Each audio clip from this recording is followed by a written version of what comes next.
राज्य निवडणूक आयोगाकडून नगर परिषद नगरपंचायतीच्या निवडणुकीची घोषणा झाल्यानंतर सर्वत्र राजकीय हालचालींना चांगलाच वेग आलाय। कोल्हापूर जिल्ह्यातील राजकीय विद्यापीठ मानला जाणारा कागल नगर परिषदेत देखील विविध पक्षांचे पदाधिकारी, इच्छुक उमेदवार आणि कार्यकर्ते मतदारांच्या गाठीभेटी घेतानाचं चित्र सध्या पाहायला मिळतंय। प्रत्येक बाजारपेठ, चौकाचौकात राजकारणाची चर्चा आता जोर धरू लागली असून कागलमध्ये राजकीय तापमान वाढत आहे। आणि याच कागल नगर परिषदेत नेमक्या काय घडामोडी सुरू आहेत, इच्छुकांच्या रेसमध्ये कोण आहे याचा आढावा घेतलाय आमच्या प्रतिनिधींनी। खरं बघायला गेलं तर कागल तालुक्यामध्ये राष्ट्रवादी अजित पवार गटाचे नेते मंत्री हसन मुश्रीफ, राष्ट्रवादी शरद पवार गटाचे नेते समरजित सिंह घाटगे, शिवसेना माजी खासदार संजय मंडलिक आणि नुकतेच भाजपमध्ये दाखल झालेले माजी आमदार संजय बाबा घाटगे यांच्या गटांचं प्राबल्य दिसून येतंय। विशेषतः मंत्री हसन मुश्रीफ यांच्या गटाचं या ठिकाणी वर्चस्व पाहायला मिळते। गत निवडणुकीमध्ये मुश्रीफ गटाचे वर्चस्व नगर परिषदेमध्ये होतच। माजी नगराध्यक्ष रमेश माळी हे मुश्रीफ गटातून विजयी झाले होते, मात्र कालावधी संपताच त्यांनी समरजित सिंह घाटगे गटात प्रवेश केला।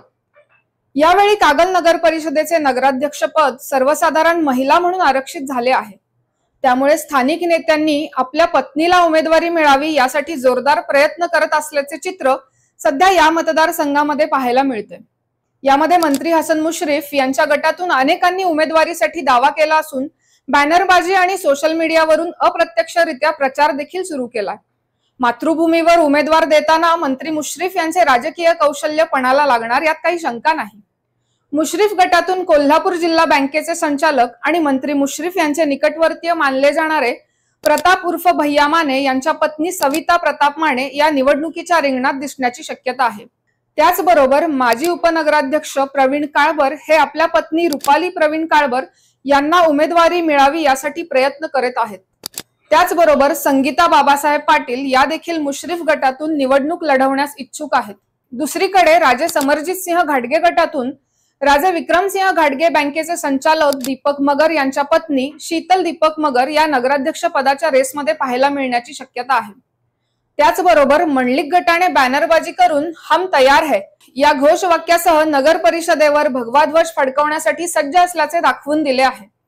मंडलिक गटाचे युवा नेतृत्व महेश घाटगे यांची सामाजिक आणि राजकीय भूमिका या निवडणुकीत महत्त्वाची ठरणार हे नक्की। नुकतेच भाजपमध्ये प्रवेश केलेले माजी आमदार संजय बाबा घाटगे यांच्या गटातील बॅनरबाजी किंवा इच्छुकांची नावे समोर आलेली नाहीत।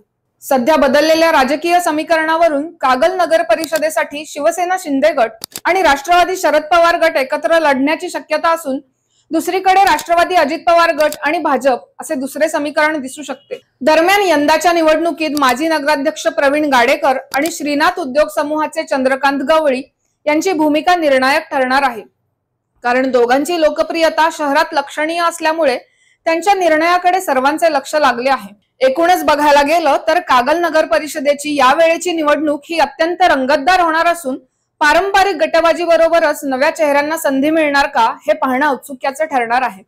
गटागटांचे एकत्रीकरण, बदललेली राजकीय समीकरणे आणि सर्वसाधारण महिला आरक्षणामुळे कागलचे राजकारण नव्या पातळीवर पोहोचणार की जैसे थे परिस्थिती राहणार हे पाहणं अत्यंत महत्त्वाचं ठरणार आहे।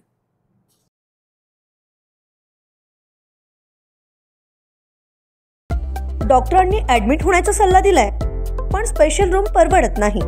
मग टेन्शन घेऊ नका। सूर्य हॉस्पिटलने प्रथमच अगदी कमी किमतीत सर्व सोयींयुक्त आणि रुग्णांची गरज लक्षात घेऊन बजेट फ्रेंडली रूम्स उपलब्ध केले आहेत। कॅशलेस सुविधांसह खिशाला परवडणाऱ्या किमतीत budget friendly economic special room. पत्ता कोंडावळ चौक, लक्ष्मीपुरी, कोल्हापूर। संपर्क 9822 63 54 69।